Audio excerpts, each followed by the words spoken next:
Hi, it's Jodi Medell, Doctor of Physical Therapy and Transformational Coach, welcoming you back to the 3 pillars of fitness: mobility, stability, and strength. And today we're going to focus on the knee joint. It's going to be pretty basic and simple because the knee joint, in terms of our exercise progression, is basic and simple. And in the end, it's going to go together with our whole lower extremity functional training. That includes the hip, knee, and ankle when we pull it together for our stability and strengthening aspect. But the knee joint, hinge joint, flexion, extension. One of the things that I'm most concerned about post-injury with the knee joint is extension, to be honest, because we're forced into knee flexion. We get on and off seats, we have to get on and off the toilet. Functionally, there are things we do that require us to bend our knee. So we're kind of forced into the knee flexion and challenging that. But knee extension, we can get away without getting that terminal knee extension or those final 5 degrees of extension that are really important to have normal gait. But there's nothing in life that really forces us into that extension on the day-to-day. So if we don't actively force our knee into extension and challenge it into that terminal knee extension, then we won't get it. And then we're going to be left with a limp or an altered gait. And so it's super important, especially post-injury, when our knee's been swelled and we're kind of stuck at that 20-degree flexion, because that's a position of comfort, to push back out of that into that full extended knee. So I'm going to go over some ideas in terms of knee flexion. We'll start with that, and then knee extension. And it might be a total of 5 to 6 different exercises with progression. So here we go. All right, knee flexion. I'm going to move the camera, and let's just start on the floor here. Okay, I'm going to tilt the camera down a little bit. Okay, so knee flexion. The easiest thing to do when we're lying in bed is to take our leg as is extended.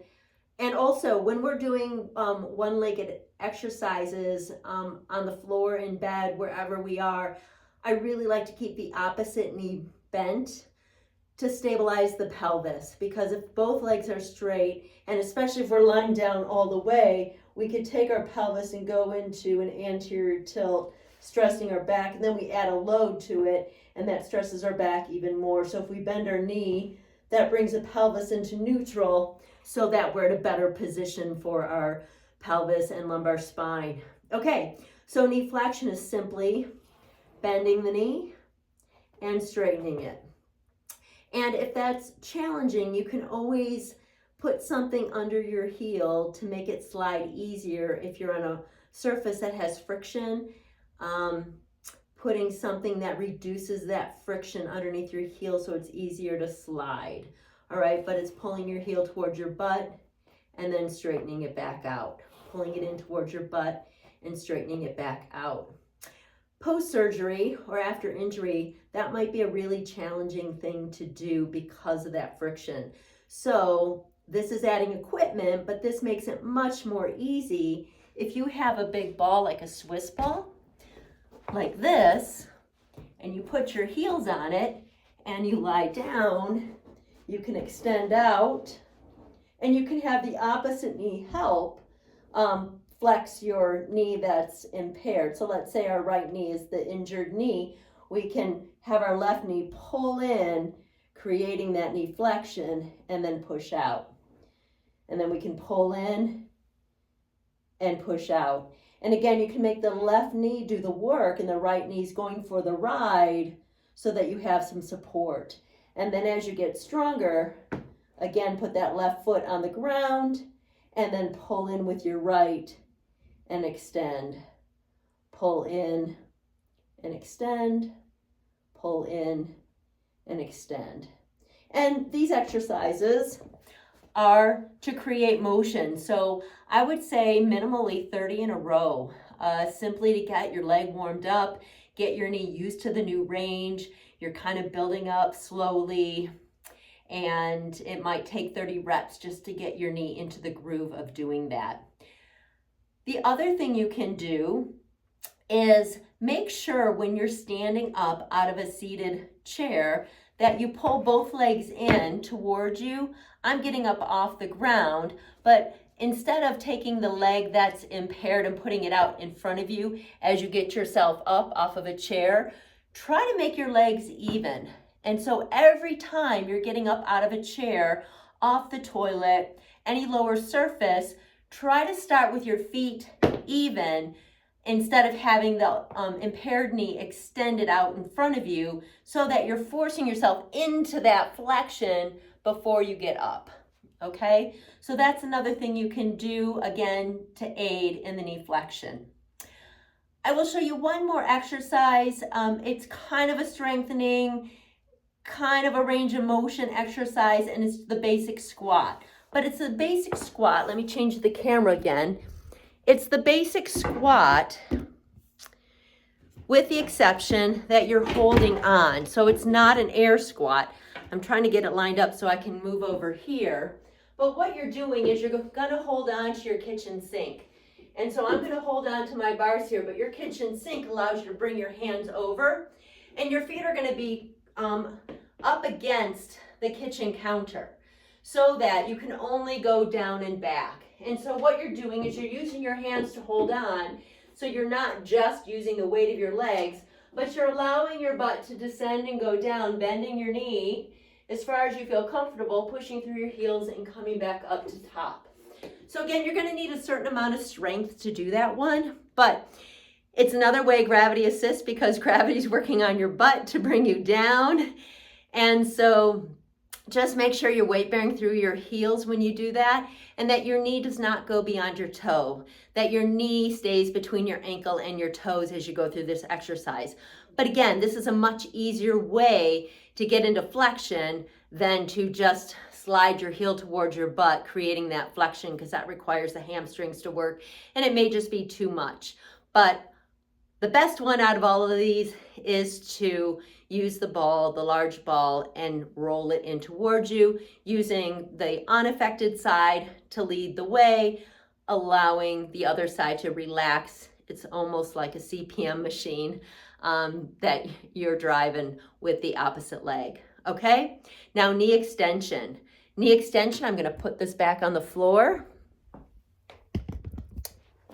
And knee extension, let me lower the angle again.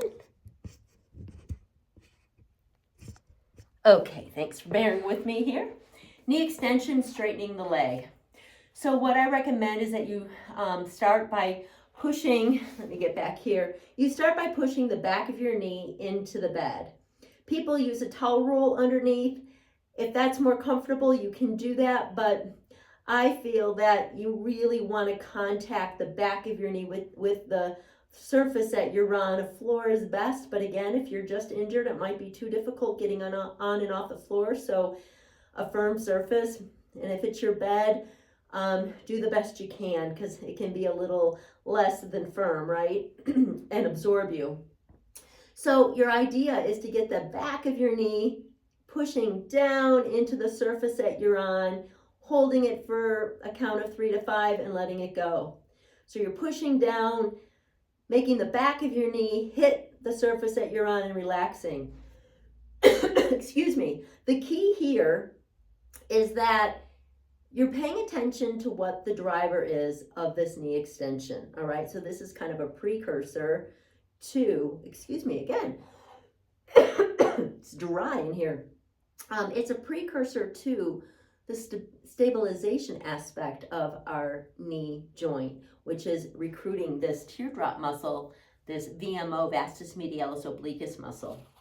So as you're working on that knee extension, pushing the back of your knee into the bed, I want you to try to get that activation to happen, or that extension to happen, by activating that teardrop muscle. So you should feel this muscle doing the work, and hopefully you can start to see it contract. Even if you're feeling and seeing the contraction up here more so than right directly at the knee, I really want, put your hand on it and see if it just even does like a swelling contraction into your hand.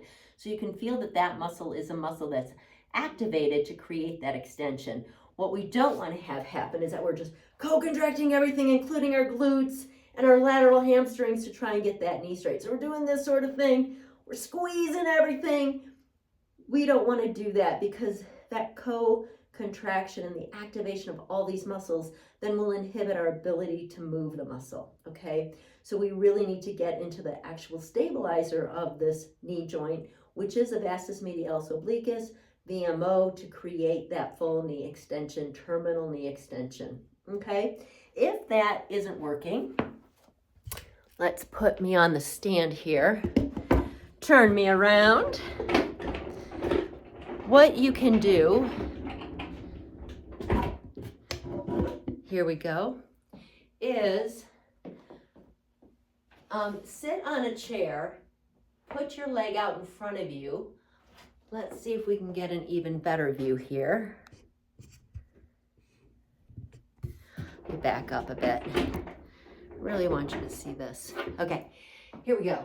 Okay, so what you can do is sit on a chair, put your leg out in front of you, and you can, with your hand above the knee, gently press down on your knee to get it to extend.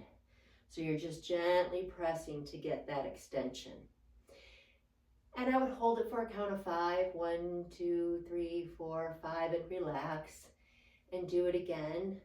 What you don't want to do is force it into extension where you get this really deep ache and it starts to swell, because if it really can't extend, you're not going to push through that really without a challenge coming back at you, like swelling or heat. And so be gentle and just feel into your knee and feel what it's really ready to give you. But if you're consistent about always pushing into that terminal knee extension, and you ease up and then you go back at it again, maybe it's only 2 seconds that it feels good, and off, and again, and off, and again, and off, then that's what you do, okay? So feel into where your limits are and just be consistent. So every day you're doing at least 30 of these, even in the morning and at night, or in the middle of the day, so that your knee is consistently getting the information that it needs to go into extension. Because as I said at the beginning of this video, if we don't push our knee into extension, it's not going to go there automatically, okay? Especially if it's been injured and the natural state is to go into slight knee flexion for protection, okay? The other way you can do it is putting your heel on a surface in front of you, and instead of pushing down, what you can do is, as you're watching TV, reading, whatever, put a weight, a sandbag, if you have those ankle cuff weights, put it on your thigh. Again, it's got to be above your knee joint, but you're putting something on your leg to weight it, and you're doing a slow, long hold of knee extension, okay? This is not my favorite, because again, we're doing this slow, long hold, and it may create a deep ache, and then after the extension, it may be then hard to flex that knee. But if you seriously need that time, that long duration of holding that extension because you simply cannot get there, this is an easier way to do it where it's passive on your part. Again, gravity is working with whatever weight you put on your thigh, and it's just allowing, because there's this gap between you and the ground, to let your leg get into that extension, okay?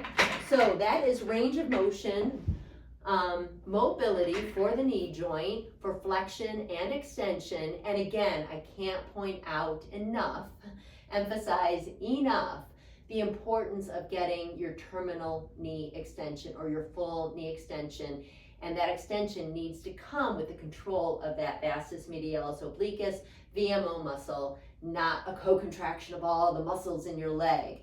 All right, so Thanks for joining me on this video. You can check me out at jodimedell.com. You can email me at jodimedell@gmail.com. jodimedell@gmail. And let's see, next time we will do a deep dive into the knee stabilization exercises as part of the 3 pillars of fitness: mobility, stability, and strength. Have a great day. Thanks.